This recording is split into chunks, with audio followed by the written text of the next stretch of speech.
locked it. It was locked. The shutters were bolted. There was just locked up tight. And as I was coming through this alley one night last October 7th, the day after we had closed, as I walked down the alley, one of the shutters just flew open on me. I took off running, and I left these poor kids back here behind me screaming.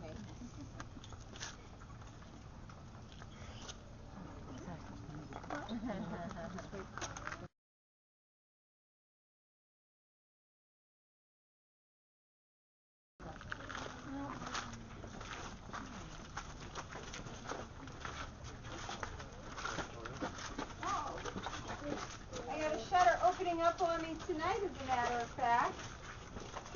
Anybody with a camera might want to get a picture of that one.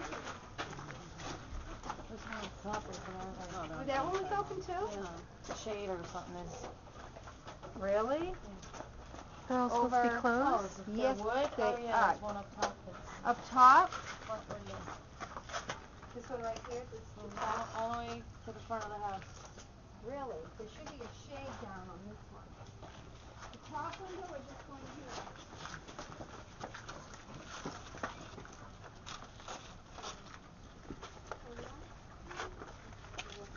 Oh. But we do have one open right here.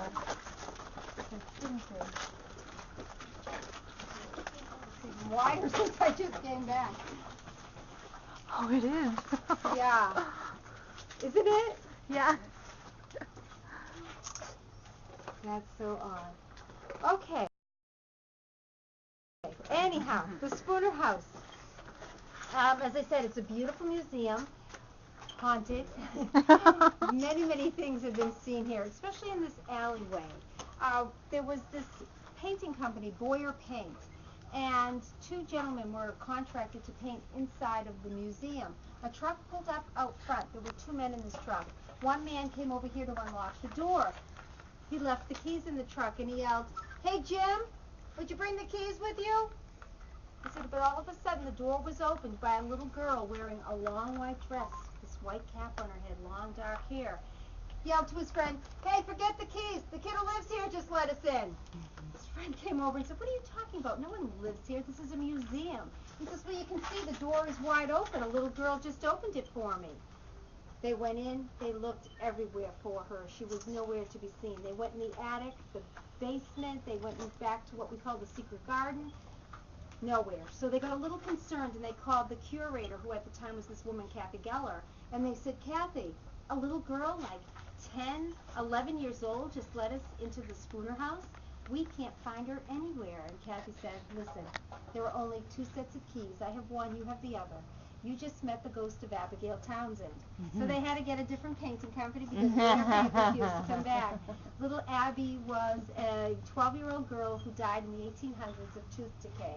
Oh, Now, there was one night, Kathy also told us she was working right down here in the basement, and she was taking an inventory. And she said as she was working, she heard, "Kathy." She listened, thought, it's just my imagination. A few minutes later, again, she hears, "Kathy." So she said she went up, and she's going, "Hello?" No one was here. She checked. The doors were still locked. She had them all alarmed. She went back downstairs thinking, okay, it was just somebody outside in the alley. And as she's working this time, she heard, "Kathy!" She said she ran out of there and never worked back down there again at night. This is the spot where I was standing up on the stoop one night when this door behind me just bang, bang, bang. And I jumped and pushed this poor woman into the wall, jumped into her husband's arms. We have had some pretty strange things in here, but one of the strangest occurred. It was 4th of July week, maybe about 4 years ago now. One of the busiest times we have is every 4th of July. And we had one night, I was standing here talking, and this gentleman pointed out this pane of glass right here. It was pulsating. And he said, "Hey, check out this window pane." And there was this green glowing light. It faded, it got darker, it faded, it got darker. I saw a few guides in passing. I asked them if they had seen it. Everyone had. It was here for a solid week. It was here day and night.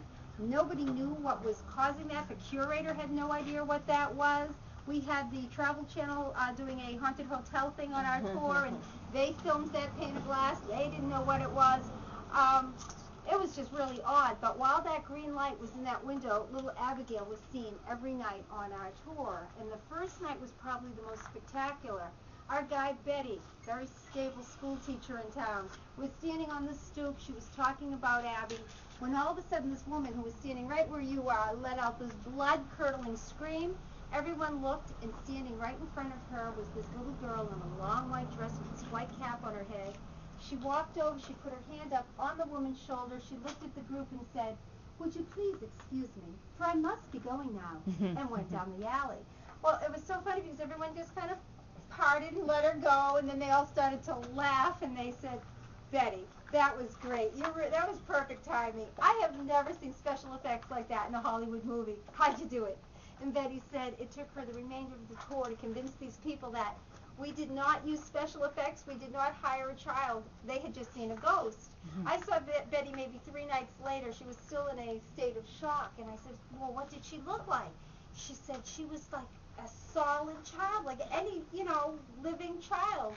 She said she was a little pale, but other than that, she was solid. The woman felt a firm hand on her shoulder. They heard her voice plain and clear. The next night, however, our guide Jan was in this back alley doing her tour in reverse.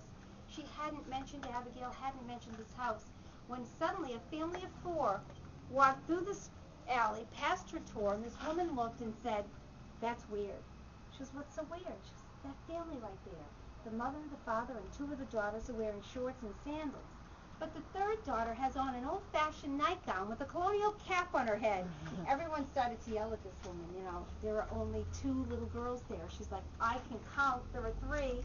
So Jan brought the group here, told them about Abby, and of all those people, she was the only one who could see her. She said, obviously, the family that Abigail was walking with, they didn't realize it either because she was side by side with the 2 little girls. The parents were right behind them. I had the very next night a group, very large group, over 30 people, and I was waiting for everyone to come in. Young girl, early 20s, was the first one at the end of the line here. She was stopped, and I'm waiting, and I was like, "Come on, we can all fit." Hadn't started to talk yet.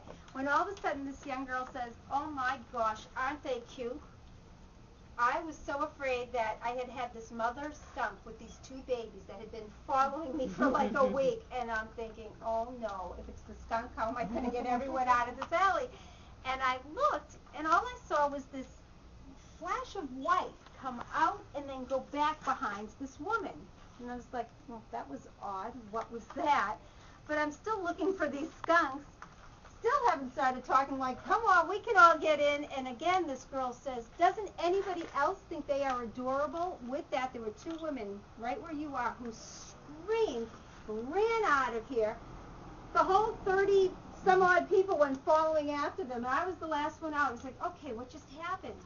And this girl said, there were the 2 cutest little girls in that alley. One of them was up against the wall. She had a white dress, a white cap, long dark hair. She was being very shy.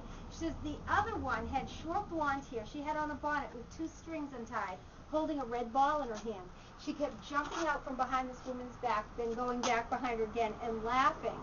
Well, the 2 women who screamed didn't see the little girl who sounded like Abigail, who was standing right up against them, against the wall. They saw the little blonde girl with the red ball, and that's when they screamed and ran out of the alley. We had never heard anybody mention this blonde child before. First time. So the next day I go to work, and there's my friend Christopher there, and I went to tell him about my ghost sighting. He said, "Oh, I'm so glad to see you. A friend of mine had a ghost sighting this morning. He was painting the red house right across from Spooner Alley," he's telling me. And he goes, "Chris, there was the cutest little girl in the alley. I couldn't take my eyes off her because she was dressed so old-fashioned. She even had a bonnet on, 2 strings hanging down, her little short blonde hair, and she had this red ball, and she was bouncing it against the wall. She walked through the wall and disappeared." And he says he almost fell off the ladder. So we have had shutters fly open, shades go up. There is a piano in here, one of the first pianos in Plymouth. What's open? Oh, right here? The other night, this one here, on my tour, somebody took and she sent me the pictures. They're like time-lapse, and there's the time on it. So say one was at 10:02, the next one's 10:03. She's got a picture of this curtain, and all of a sudden you don't see a hand, but it's as if a hand pulled it, and then it goes back to